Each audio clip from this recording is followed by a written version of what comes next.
তোমাকে আমার ভারী ভালো লেগেছে। হ্যাঁ গো, তুমি কি এখানে থাকবে কয়েকদিন এখন? যদি না তোমরা তাড়িয়ে দাও।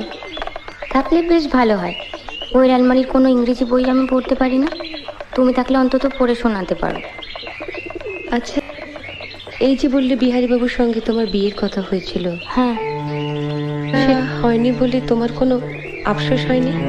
ও মা, আফসোস হবে কেন? ভগবান দয়া করেন মঙ্গলের জন্য। তাই বুঝি এই যে বছর না ঘুরতেই বিধবা হলাম, সেটাও মঙ্গলের জন্য? সত্যি? কেন যে অত ইংরেজি পড়তে গেলে তুমি? আবার ভাবো, তাহলে তো তুমি বরের কাছেই অন্য জায়গায় থাকতে, এখানে আসতেও না, আমাদের দেখাও হতো না। বা আমি এখানে থাকতাম, তুমি অন্য জায়গায় থাকতে। বা তা কেমন করে হবে? তোমার শাশুড়ি তোমার বরের সঙ্গে প্রথমে আমার সম্বন্ধ করেছিলেন, জানো? তাই বুঝি? তা হলো না কেন? ওই যে বললি ঈশ্বর যা করেন মঙ্গলের জন্য। ভেবেছিলাম বলবো চলো আমরা সই পাতাই, এখন দেখছি সতীর পাতাতে হবে।